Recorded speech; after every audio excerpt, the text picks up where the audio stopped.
A very good morning to all of you.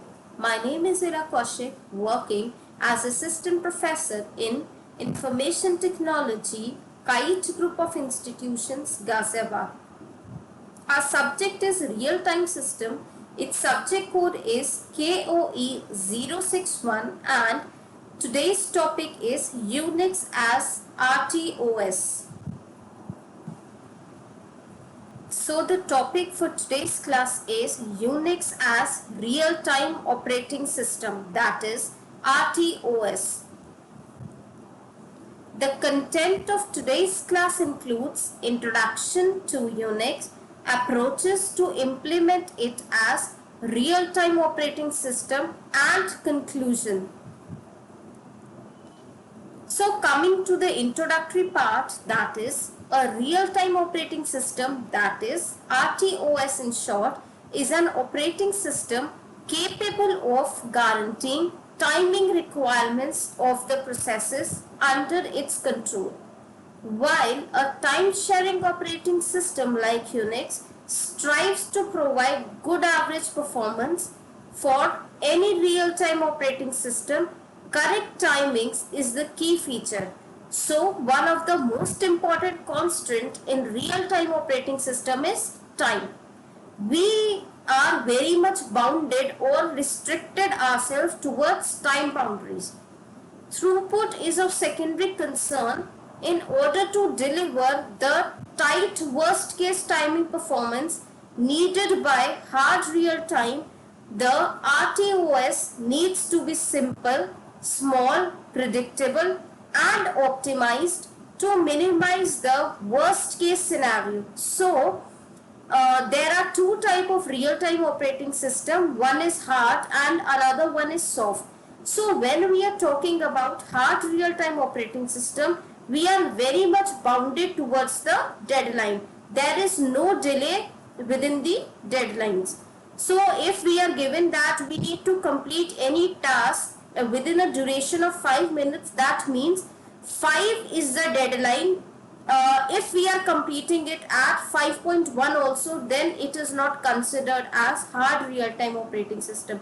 In contrast to that, when we are talking about real-time operating system, some delay in the deadline is acceptable. For example, if I have a given deadline of 5 minutes, then I can go till 5.2, 5.3.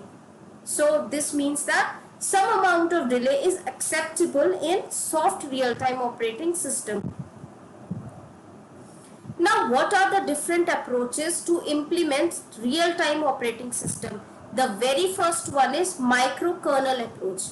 Now, an example is the QNX, which allows implements process, scheduling, inter-process communication, low-level network communication and interrupt dispatching. So these all are the tasks which are being implemented by QNX. All other services such as device drivers, file system are implemented as user processes. So we are having two types of processes. One is user level and another one is kernel level. So the kernel is very small, up to 7 KB of code, and it is very fast. So comparing it with monolithic kernel, it has some advantages. That is, debugging user processes is easier than debugging kernel components. Also, if user processes are executed in separate address space, memory management errors in different modules are isolated. So we need to search errors in different modules as the modules are isolated from one another. Another advantage is scalability. Second approach includes monolithic approach. In this approach, one example of monolithic system is VxWorks. VX is a proprietary real-time operating system geared toward host or targeted approach. A Unix host is used for software development and for running non-real-time parts of an application. The VxWorks kernel called Wind runs real-time tasks on the target computer. The machines communicate using TCP/IP networking protocol suite. This allows task switching to be very fast and eliminates the need for system call traps. And now the third approach includes decoupled approach. Instead of making a general purpose operating system kind of real time and adding non-real time features in it, the original real time Linux designer took another alternate. What they did is RT Linux decouples the real-time and non-real-time system. This mechanism makes real-time process simple, fast, predictable and optimized to minimize worst-case performance. So, as the name suggests, decoupled. We are having two applications, real as well as non-real-time systems. Now comes the conclusion part. So, what all the points which we have drawn from this includes: Linux is easily the fastest growing operating system in the embedded world. Its low cost, abundant feature and openness makes Linux a fertile ground for creativity. Secondly, many companies have made tailor-made modifications to the kernel or have introduced new techniques to give real-time look and feel. Now, third point includes Linux kernel developers have realized this fact that bare Linux kernel cannot give real-time performance, which is like oxygen to any embedded real-life system.